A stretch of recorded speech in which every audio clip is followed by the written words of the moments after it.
Yeah, no introduction needed. All right, good afternoon, everybody. Can everybody hear me okay? All right, good. I'm going to try to keep this volume up. I will tell you guys I was sick for the last week, so I have cough drops and water, so if I have a coughing fit while I'm talking, just give me a minute and I'll be back to talking. I'm Raynard, Washington. I am the chief epidemiologist for the city of Philadelphia. I work at the health department here. It will be 3 years in this role in just a couple of months. So I moved to Philly 3 years ago from the Washington, D.C. area, where I worked for the Agency for Healthcare Research and Quality. I'm an epidemiologist by training. I did all my training at the University of Pittsburgh. And it's really great to be with you guys today to talk a little bit about some of the work that we're doing at the health department and some of the work that we've been doing, I guess, over the last 3 years. But more importantly, I look forward to sort of some interaction. So hopefully you guys have some questions. I have about 30 minutes worth of slides, but I'll stop at a couple of time points to see it's kind of sectioned out a little bit, which I'll talk about in a second, so we can have some questions and answers. And I look forward to sort of hearing you guys' thoughts, and maybe you guys can teach me something too as well. So just a quick overview of what I hope to accomplish today. I'm first going to give you guys an overview of the health of the city. So I'm going to try in a very short span of time to give you a sense of what the health status of Philadelphians looks like, which is one of my principal jobs, is to take all the information we have about health and the things that influence health in Philadelphia and really describe what the health of the city looks like and make that information available not just to city leadership, but to the public as well as to politicians and other stakeholders who can actually do something about that information.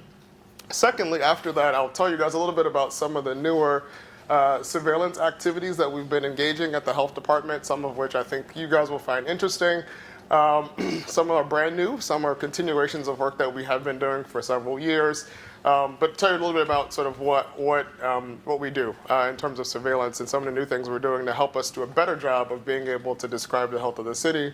And lastly, just a few examples of recent activities where we've been trying to take what we do as epidemiologists and public health people and translate that to real action for people in the community, which sometimes is drawing the line between data and analytics and what happens in the world can be very, very challenging. So I think it's important especially for the students in the room to understand sort of that beyond analytics and doing all the fancy things we can do, if it doesn't translate to something that impacts people, then we might think twice about doing it. So that's the agenda for today. So much of what I'll talk about for the first part of this is going to be based on a report that was just released in December called Health of the City.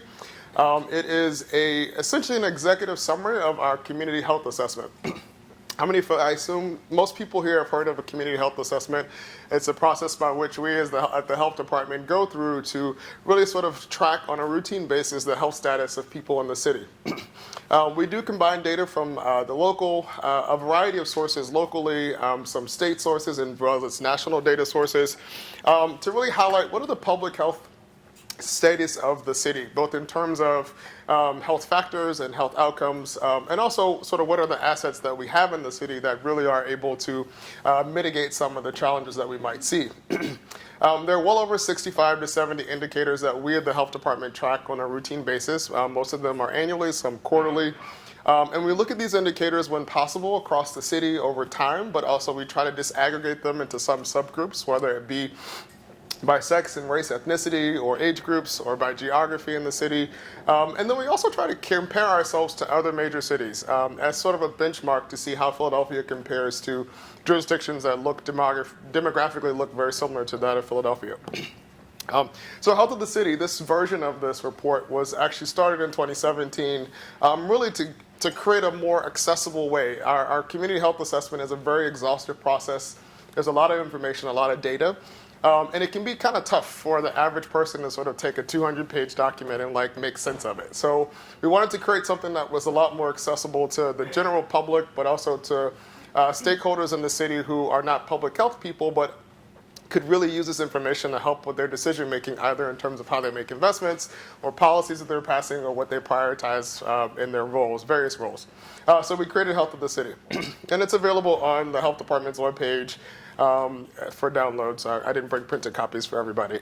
It is still 40 pages. So the framework for Health of the City really largely is driven by, or sort of structured around or adapted from the Robert Wood Johnson County Health Rankings Framework that really sort of breaks this whole notion of health indicators into several categories.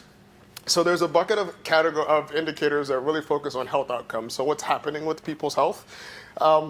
And might I say, just in advance, I'm not going to cover everything that's in Health of the City because it is still 40 pages, so I won't touch every health topic, but I'm going to try to highlight the ones that really keep us up at night, I think, in the health department in the city, that are the highest sort of priority issues that are happening, and the things that I think are having the largest in terms of magnitude impact on the health of folks in the city here.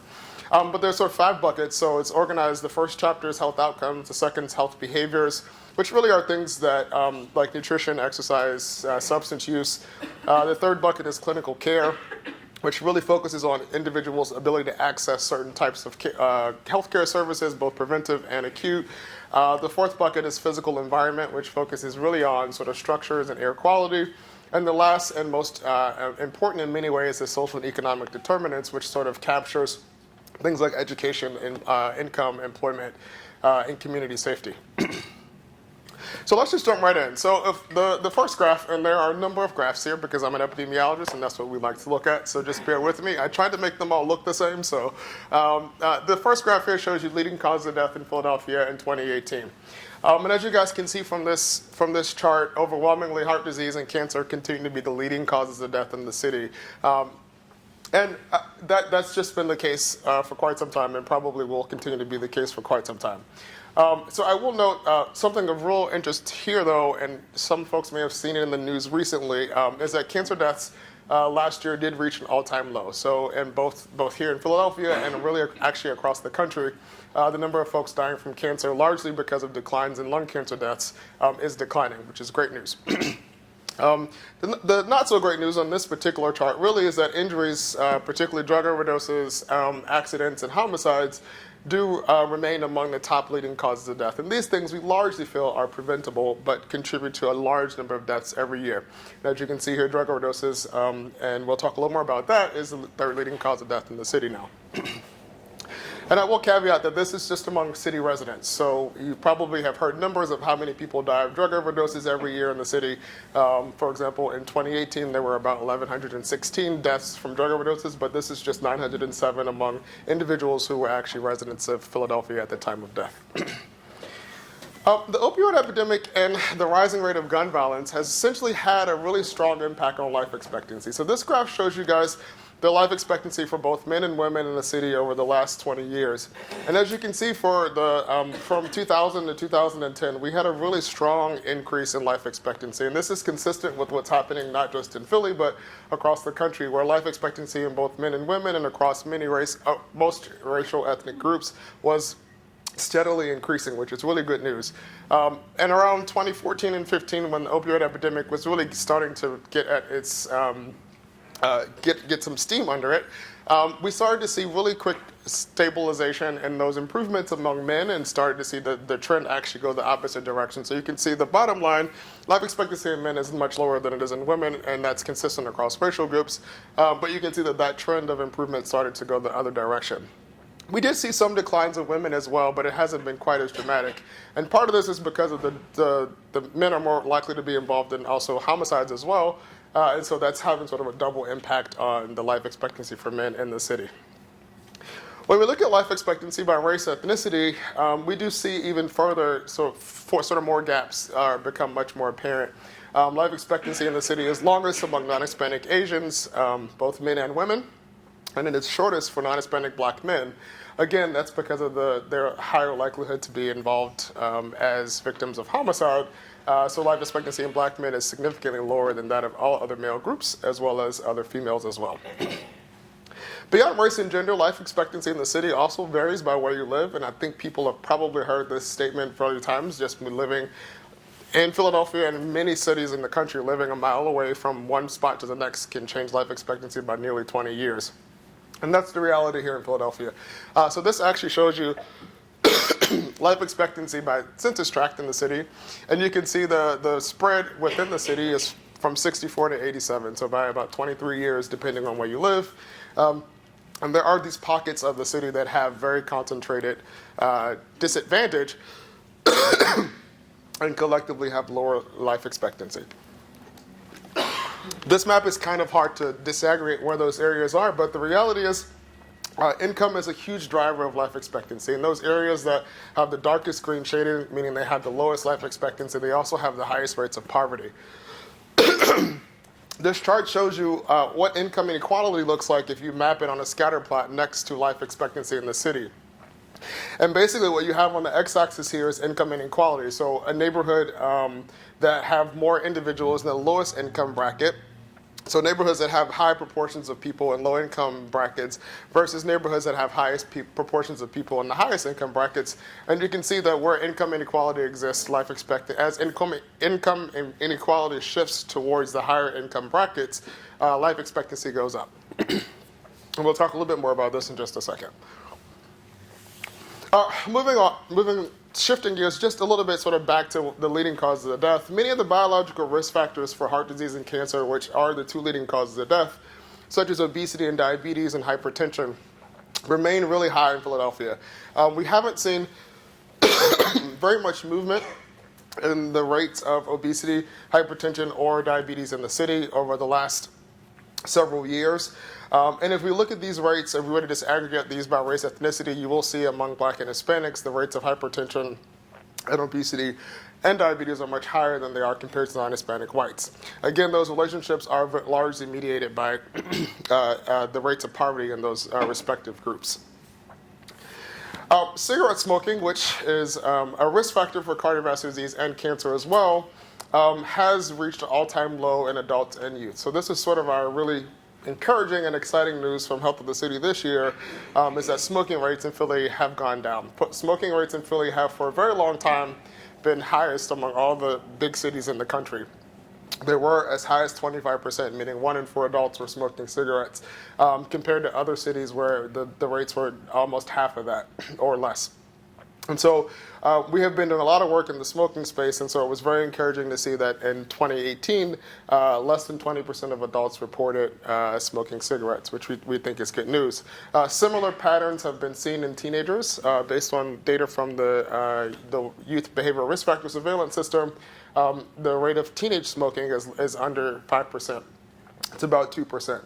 That being said, and I'm sure people have heard about this in the news, the rapid increases in the number of teenagers who are using e-vapor products is threatening to really undo many years of progress in getting and sort of curbing the number of teenagers who initiate smoking. Of course, if you start smoking as a teenager, your likelihood of smoking as an adult is much more higher. In addition to declines in cigarette smoking, we've also seen some really significant declines in sugary beverage consumption. I'm sure everyone here has heard of the Philadelphia beverage tax and its implications. And so since the passage of the tax, we do think that the declines that we were seeing prior to the tax are continuing and in some ways seem to be accelerating in some groups.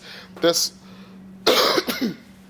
graph has for you teenagers and adults, daily consumption of sugary beverages. And again, these rates still remain fairly high, but we do see them going down.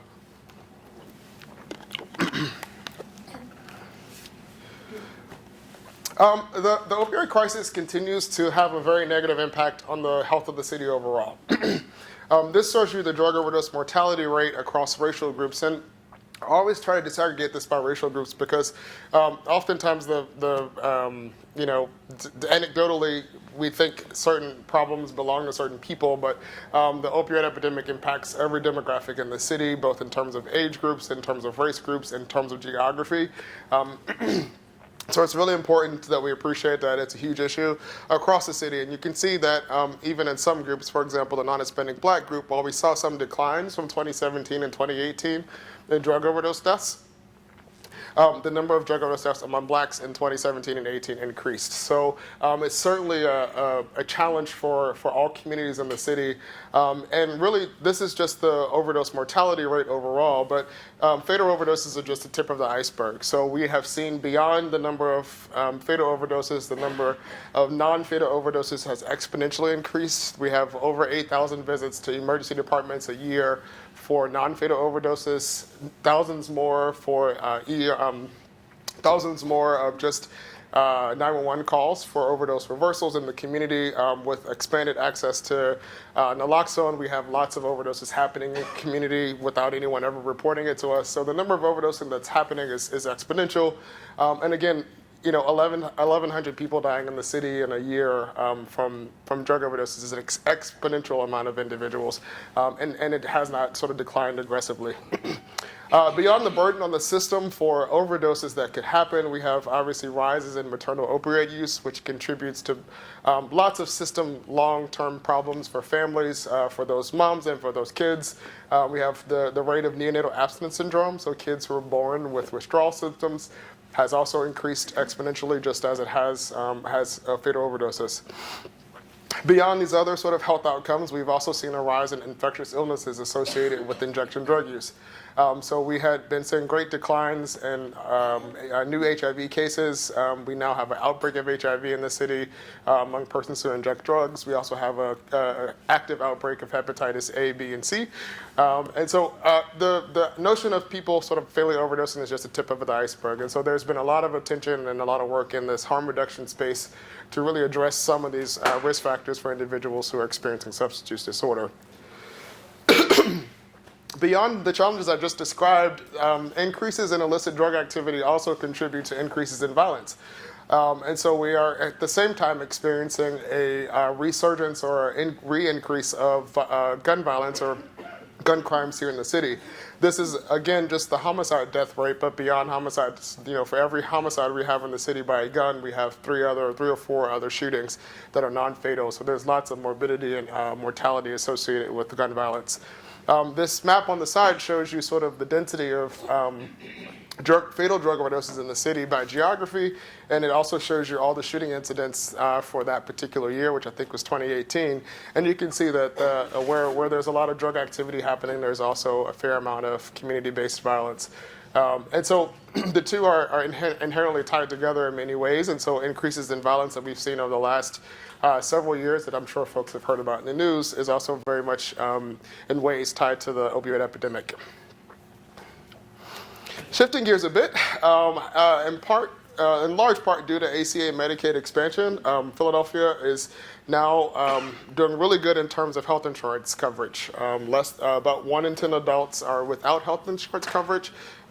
This has literally in the last 5 years, the number of uninsured adults has decreased by half thanks to Medicaid expansion. And you can see from the Medicaid coverage line here, the gray one, that most of the folks who were uninsured now are able to access Medicaid, which has been a real asset to getting people coverage.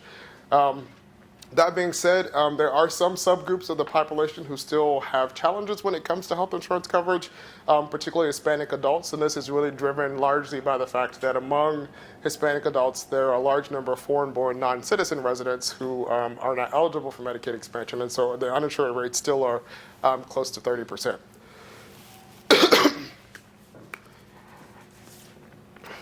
I also mentioned that we globally look at how we are doing compared to other cities. And I just put this here to create some context that we are making improvements in a lot of areas. But Philadelphia's health really does continue to lag behind that of other major cities in many areas in terms of infant mortality and new HIV diagnoses, homicides, as well as poverty. We still have a lot of work to do. So there's a lot of progress we still can make as a city. So while we're seeing incremental improvements in some areas, we still are lagging behind a lot of other major cities. A summary slide on children and youth. So there are tons of data points within the report on kids and youth. Roughly 1 in 5 children in the school districts have obesity, so that's a huge priority, as well as 1 in 5 children exhibit signs of a delay in reaching developmental milestones before age 2. And I'll talk a little bit more in a second about how we got to that estimate. Asthma in children is also a huge challenge in Philadelphia, particularly in neighborhoods and communities that have high concentrations of poverty. And Black and Hispanic youth are 4 to 5 more times likely to be hospitalized for complications of asthma. The new cases of lead exposure is also a really important topic for young people in the city because we have a very old housing stock in Philadelphia. And in homes that have old lead paint, a lot of kids are being exposed. And so it disproportionately impacts those communities where houses have not been upkept or maintenance is a challenge. The health of teenagers, though, is showing some good signs of progress in some areas. We are at the lowest rate of teen births in the city. STD rates among teenagers has been declining. Cigarette smoking and binge drinking are both at the lowest levels that they have been in a decade among teenagers. So we are seeing some progress in those areas. One issue that's come up more recently in the last couple of years is among teenagers, suicide ideation and attempts has been increasing. And so there's a lot of effort happening right now, both in the school district as well as on the city's side, to sort of prioritize how we respond to changes in suicide rates among young children and teenagers. I've alluded to this a bit, but social and economic determinants obviously are a huge underpinning or underlying factor driving many of the disparities that I've talked about, particularly the racial ethnic ones. We have seen some improvements in the poverty rate in Philadelphia. It is going in the right direction, but we still have a long way to go, given that 1 in 4 adults and 1 in 3 kids in Philly still live in poverty, which is a huge determinant for all the other outcomes that I've talked about so far. Poverty in Philadelphia, like in many cities, is segregated, just like people are. And so it's largely concentrated in certain neighborhoods. Those neighborhoods tend to have lower access to things that make living a healthy life easier, both in terms of products, healthcare services, and the overall environment, and oftentimes have too much access to things that make living a healthy life tough. And so our focus on understanding what's happening in these geographies is critically important, particularly as we think about the multiple factors that are potentially driving or influencing health. And so I just put these maps here just to show that really Philadelphia's experience, the factors, looking at the city overall is one thing, but really understanding sort of how health and health factors vary by neighborhood is critically important. So these are actually maps from the neighborhood health rankings that we worked on with UHC. And it shows you on the left-hand side sort of the quartiles of the city's health outcomes, a composite of health outcomes and a composite of health factors. And the easiest way to read this is the darker areas are where the lowest ranking neighborhoods on both sides. So the darker blue and the darker orange areas are lowest ranking neighborhoods. And you can see there are clear areas in the city where the health factors are very, very poor or the lowest ranking, and the health outcomes follow that same sort of pattern. So really understanding sort of, and if I were to go back to the life expectancy chart, you would see that the same areas that had the lowest life expectancy very much aligned to these same neighborhoods that ranked the lowest in terms of overall health outcomes and factors. So I'll pause for just 1 second to see if there are any immediate questions about the health of the city, and then I'll shift for a second to talk about something else. Yes? Can I ask a question about this? Please, yeah. There are some that are low or in the lowest or highest quartile, I guess, in terms of score health factors Yeah. that have better outcomes. And in the CHA, you talk about assessing assets. Do you have a sense from the data that you have which assets are sort of protecting some of those areas that you would expect to have worse outcomes given the determinants of health? That's a great question. So we haven't explicitly looked at the neighborhoods and tried to understand sort of where there are discrepancies. The differences are the third, and they mostly are, if it's between the third and the fourth quartile, which we kind of arbitrarily created. Not arbitrarily, but we felt like that was the best way to disaggregate the total list of rankings. But it's certainly something worthwhile exploration to sort of try to assess, okay, so what in those areas where you might see somewhat the health factors are better, or the health factors are worse, but then the outcomes are still better. It could be a factor of where the lines are drawn or several other things. So I think it's worthwhile for someone to do it, but we haven't done it yet. Yes, sir?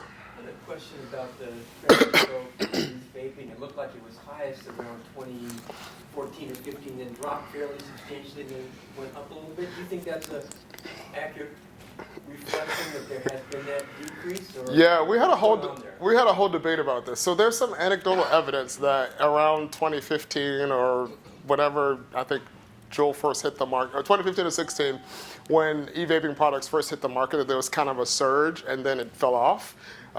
It also is possible, this is from YBRS, so there is a margin of error around it that's not on the figure, so I don't know that it's necessarily that big of a decrease.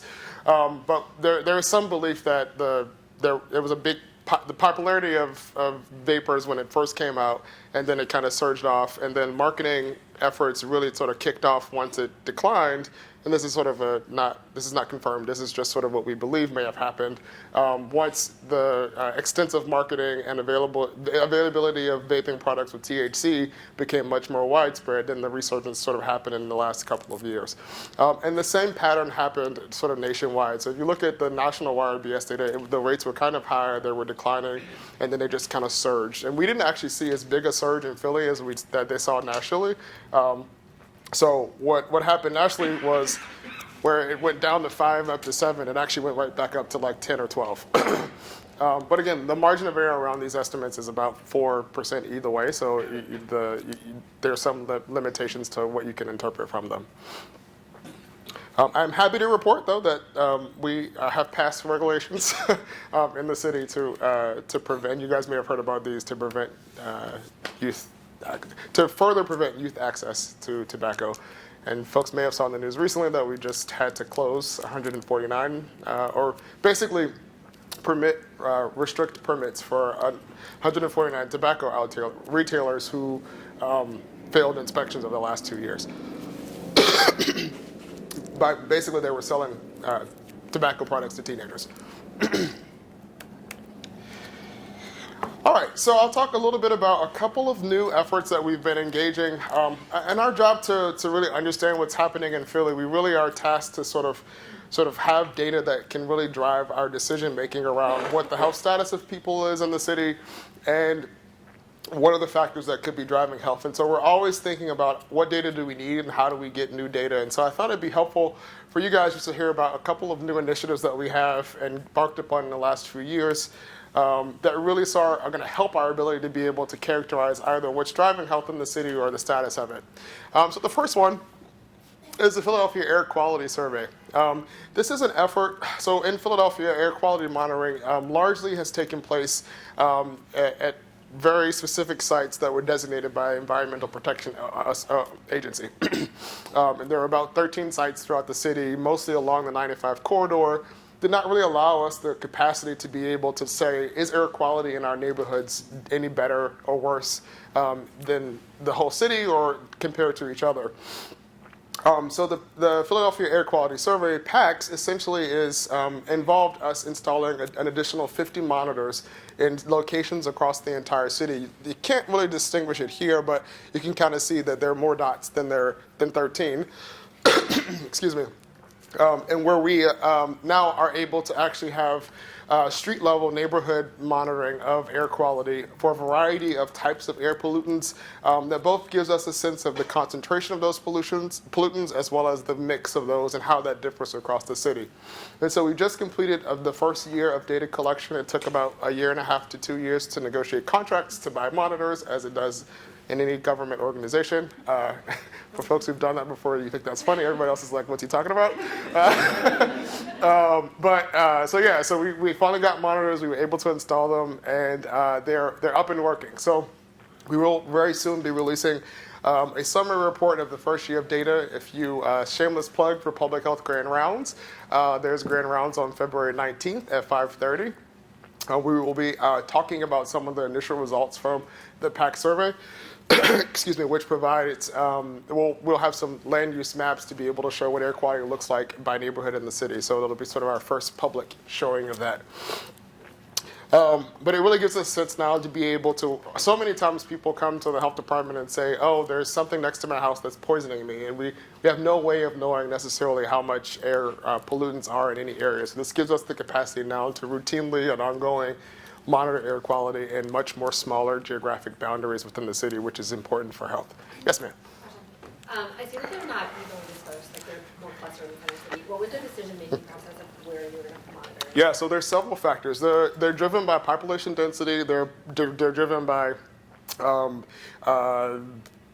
basically how much traffic is in a space. So like based on how much basically land use drives most of what's happening. So based on how many buildings, potential sources of pollution, there's a whole engineering and physics sort of equation that determined the location of them that I did not participate in.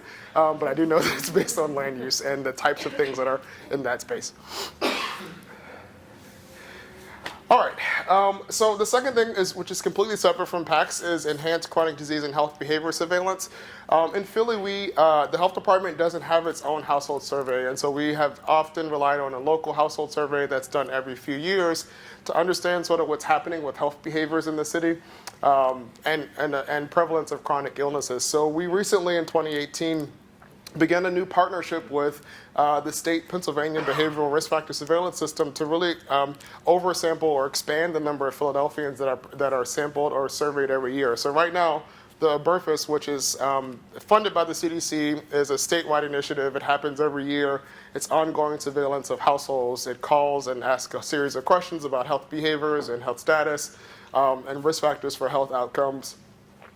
And in Philadelphia, prior to our oversampling, we were about 500 to 600 Philadelphians were being called every year, which is great, but it doesn't allow us the capacity to do a lot of disaggregation. So we have basically partnered with the state of Pennsylvania to be able to increase the sample by nearly double to about 1,100 to 1,400 to give us a routine mechanism to do surveillance in these areas that's annual, and it gives us really the capacity to create more reliable, less noisy, more stable estimates of key health indicators that we need to track. And so we started the oversampling in 2018, and now we are the health department is planning to continue doing it moving forward.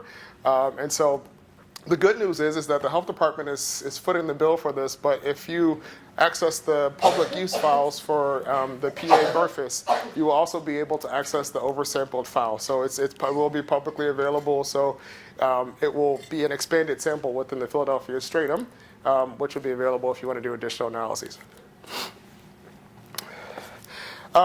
So another surveillance system that's fairly new, in 2018 by authorization of the Board of Health, this administration has been very focused on the health of children and health and well-being of children in early childhood, as well as education of children in the earliest years of life. And so we wanted to be able to, it is recommended that pediatricians screen kids for developmental delays at several points before they reach the age 3. And so there are a lot of physicians doing it. It's a reimbursable service that they should be providing when they do their regular child visits for kids. So they're doing these screenings, and we wanted to be able to actually collect information about the screenings to be able to create some population level estimates of how many kids in Philadelphia have developmental delays. So just to give a little bit more background, when kids are showing or not reaching their developmental milestones or need some kind of intervention services, they are often referred to the city's early intervention services. And then the referral can take place either by a physician or a child care provider. And then that group actually follows up with all those families. And so, of course, we know how many people are referred to those to EI and how many folks get services, but it's not clear how many people are being missed by that whole process, because that assumes that every doctor is actually screening every kid and every kid's going to their child visits. So this gives us some sense from the pediatric perspective, from the population perspective, how many kids are being screened, how many kids that are being screened are showing some signs of delay. And so basically how it works is pediatric providers who do the screenings are basically reporting to us, it's now a reportable condition, both their developmental and autism screening results, so that we can follow kids, we can link them to their birth records, and really understand sort of which kids are at most risk for developmental delays. Are those kids that are getting screened and referred actually getting services from the EI team as well? And so to date, we have about 5,000 reports, 5,000 kids that have been reported so far. And we are working sort of furiously to get more providers reporting into the surveillance system. So to date, the data have not been made available for others to make use of. But in the future, we are in the process of developing a comprehensive report on the health of children in the city. And so much more detail of this surveillance system and its early results will be in that report. Yes, sir, and then yes, ma'am. So some people who live in the city see providers outside the city. How are you trying to get information about those individuals? That's a great question. That's a hard sell. So we have several surveillance systems that we work, several surveillance systems that cover Philadelphia, and we know people on the borders get care outside of the city. For example, our immunization registry. So in Philadelphia, immunizations are reportable to the health department for not just kids, but for everybody. And we clearly, if we map screening rates for immunizations in the city, we can see that immunization rates, immunization rates in the city, it looks like on some of the border areas, immunizations coverage is poor. And that's really just because the systems that we have to report basically are mostly relying upon Philadelphia providers. We try our best to get the providers on the margins. When they're connected to systems that have connections in Philly, those systems come in automatic, but because most of our reporting happens in an automatic fashion, so these are generated messages by the EHR, it's a very challenging task to do. On the hospital side, we do a better job because hospital reporting, we can capture the hospitals that cover the entire region, not just hospitals in Philadelphia. So we do a much better job both in terms of our syndromic surveillance, looking at what's happening in the emergency departments, as well as inpatient admissions of covering all Philadelphia residents that seek care anywhere in this region. Jersey's another challenge. But it's a great question, but it's a real challenge in practical public health is how do you account for these arbitrary boundaries that we as humans have created that don't really mean they're not walls? It's so different than thinking about how you draw neighborhood lines, right? You want to put people in neighborhoods, but that's not the reality of the world we live in. So when we assess provider supply of primary care physicians, just because I live in North Philly doesn't mean I won't go to West Philly to get care. So, my access to a provider is not solely those in the zip code I live in, because that boundary doesn't really exist, and quite frankly, most people don't know where they lie. So I think a real challenge in public health practice overall in terms of our measurement is really how to handle those boundaries that are administrative, but really don't, as you pointed out, have complete implications for people. Yes, ma'am. Sorry. No. I was just wondering if you have like a specific tool for screening for developmental delay. There are many clinical Yes. tools. Yeah, so we specifically called out the Survey for Wellbeing of Young Children at the SWIC and the MCHAT and the Board of Health Regulation because those were, we knew there are large pediatric practices in the city that were using those two tools as well as the health centers were using them. So we knew we had at least a large base of providers that we could get reporting really, really quickly. And it's a very easy to use tool. It's been very well studied and it's self-administered, so it's not hard. You can use it as a we are currently launching a campaign with childcare providers who are also recommended to screen kids but not required to. So we're launching a campaign now to give them the toolkit so they actually can be able to do that as well as an online platform to do so. So in combination to what's happening with the surveillance system, we're also working within the system to try to increase screening and ensure that no child is missed, essentially. Yes, ma'am. So you mentioned the MCHAT, that's a screening tool. For this surveillance, is it screening that comes up positive, or is it the actual diagnosis, especially for autism? It's the screening. So in both cases, it's the screening. So they only give us the result of the screener, so we don't know if, for example, the kids that I screen not making milestones, we don't know if they were assessed by early intervention and actually had some delay, or if it was just on the margin. So next, and most exciting and personal to me, is Phillip Rams. So the Pregnancy Risk Assessment Monitoring System is a CDC-funded national effort that is taking place in every state in DC and New York City. And it is essentially a survey of new moms. And the Phillip Rams essentially asks new moms questions about their behaviors and their experiences during and after pregnancy and at the time of delivery. So it's a survey. It looks like that. It's mailed to their houses. There's also a telephone and online component. And so in Pennsylvania, we have a PA PRAMS. Every year, about 50 moms in Philadelphia complete the PA PRAMS. So it doesn't really give us the capacity, 50 of the 20,000 births that we have a year. So it's not a lot. So it doesn't give us the real capacity to sort of think about what's happening with moms in Philadelphia, which is really, really important as we think both about all of the MCH indicators that are important. So infant mortality rates that are stubborn and not going down as low as they are in other jurisdictions, maternal mortality and morbidity that are increasing in particular populations. So understanding sort of mom's experiences, mom's behaviors, understanding mom's practices and things that happen after birth, both in terms of how, for example, sleep-related behaviors, substance use. It's really, really important for us. And so we launched Phillip Rams to really give us the ability to understand and monitor what's happening with moms in Philadelphia.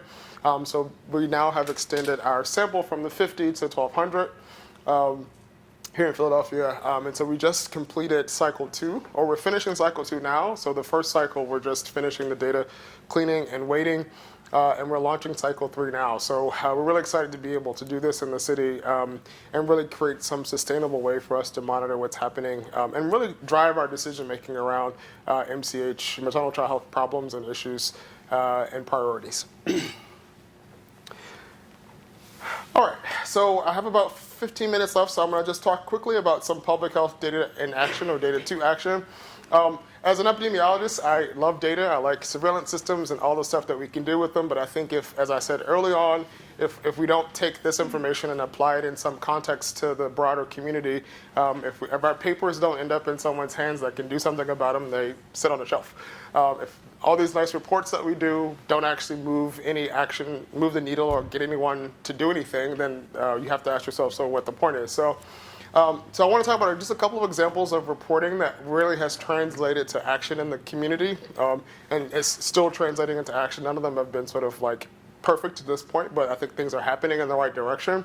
And my belief is, in our role as the health department, is really to sort of take the information that we have in terms of the health of the city and use it to get the people who make decisions about investments and everything else to pay attention to the things that are most salient and most preventable. So we recently, about 2 years ago, we released this report on access to primary care, which is really comprehensive and covered access to primary care providers across the city. And it really identified that in the city, some areas of our city of eds and meds, we have hospitals and doctors everywhere. There's still some parts of the city where there's not a good supply of doctors in a short distance from a person's house. And so the map on the left-hand side shows you sort of the dark areas that we deemed to be quote-unquote shortage areas based on the federal definition. And this was 2 years ago. We did a lot of campaigning. We did a lot of awareness raising around this. We had a press conference at a health center. We've been pushing the report to a lot of individuals and trying to lobby health systems and health centers to really sort of move the needle.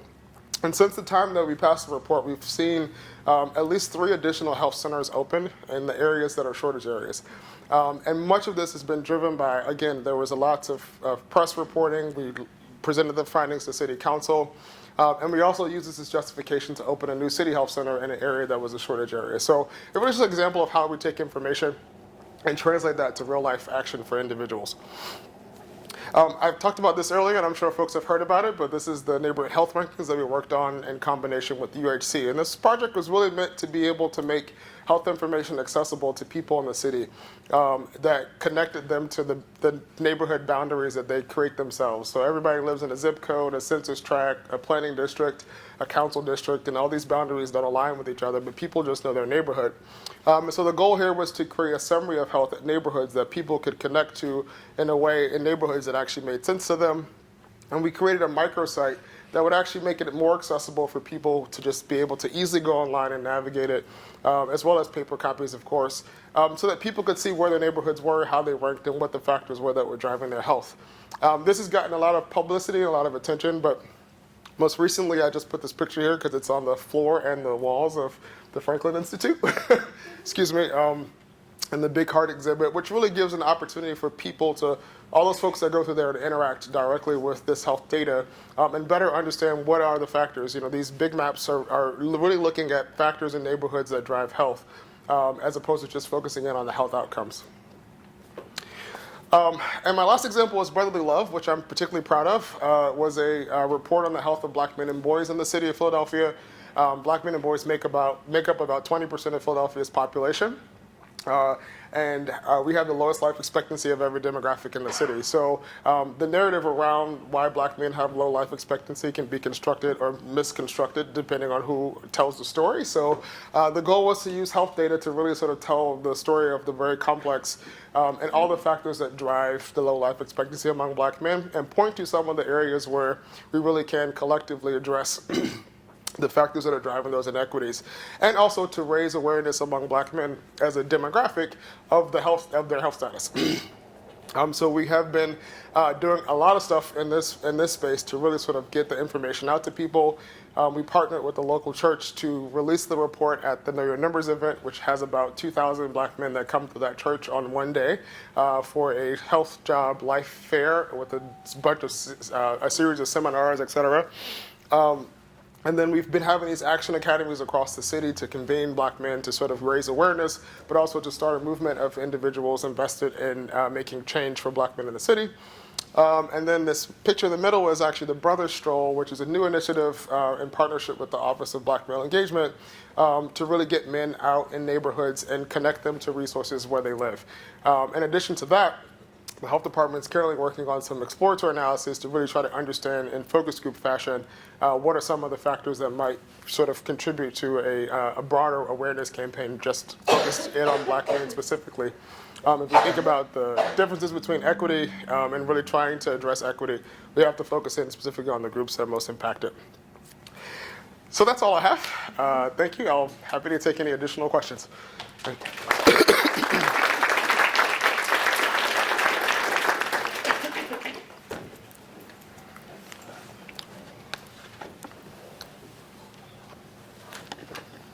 Wow.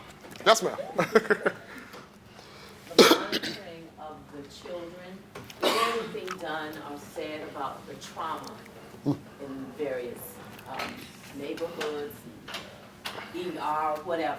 Yeah, I think that's an excellent question. We are, the closest thing that we've done so far to date is we have a module on adverse childhood experiences in the Burfus that we have been analyzing currently, and a short report will be coming out in the next month or so on adverse childhood experiences to be able to quantify. In the health of black men and boys, we did include adverse childhood experiences as a set of indicators. But it's certainly an area where we can do a lot more to really sort of try to quantify. What we don't quantify very well is like just community trauma, right? So like most of those indicators focus in on individual trauma. Is my mom or dad in jail? Are they have substance use problems? Are my parents divorced? But not, the trauma of living in a poor neighborhood or a neighborhood and the things that come with living in a neighborhood that has high poverty. So I think anecdotally we know that there's obviously impact, but trying to measure that is certainly a real area that's ripe for opportunity. Also talking about the children. So I've been reading a lot that there's been like lead and asbestos problems in a lot of the schools around here. So I don't know if there's any initiatives to assess what impact that may be having on the children that were exposed. Yeah.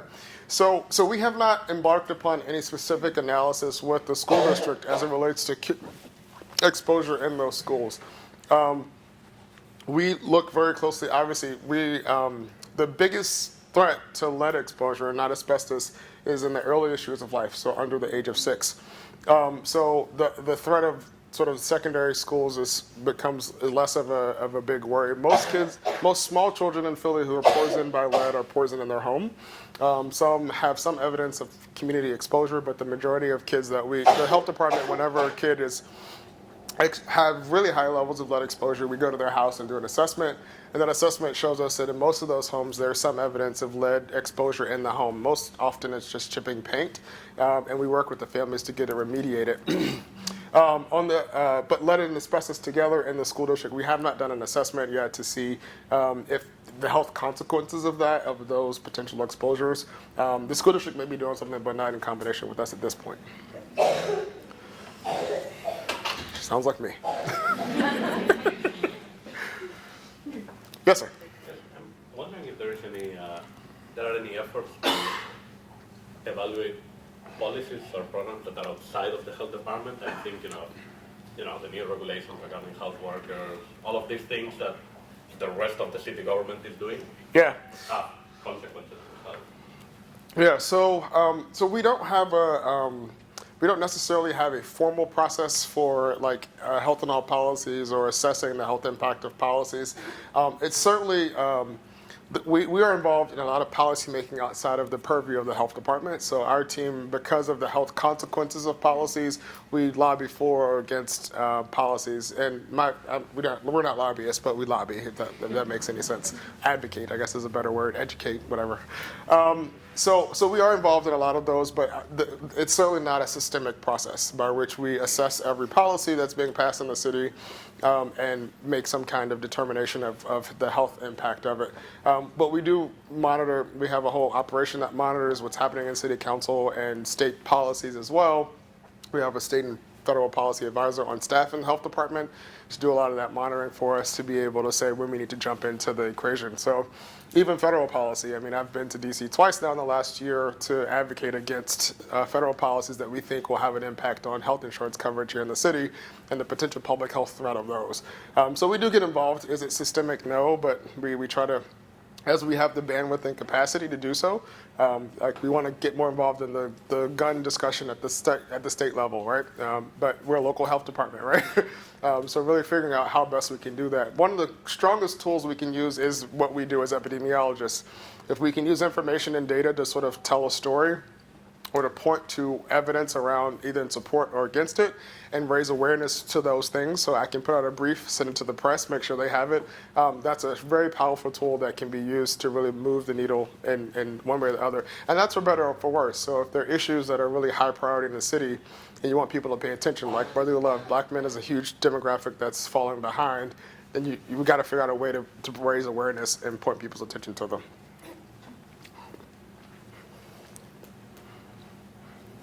Anybody else? Okay, well, thank you so much, Sure. Raynard. On behalf of the Urban Health Collaborative and the school, thank you so much for being with us. I just want to say that we're very fortunate to have a great health department in Philadelphia. Yep. And also very fortunate that we've been able to build connections between our school and the health department, which I think are incredibly valuable to us as a school. Hopefully they're also valuable to the health department in some way, and it's so aligned with our mission. As Raynard was saying, I mean, it's really interesting to see.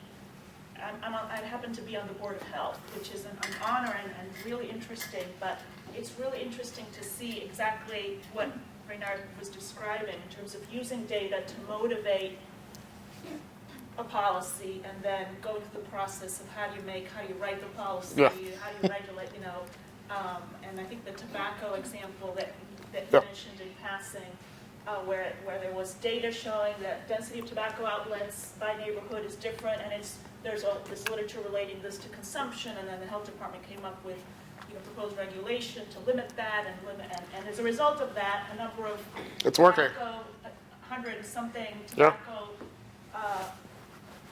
Retailers. Yeah. lost their license because they were selling to kids. And so it's really, really interesting.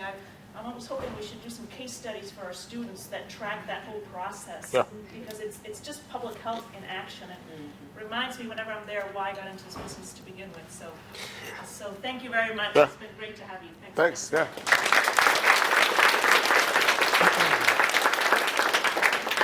And I'll stick around.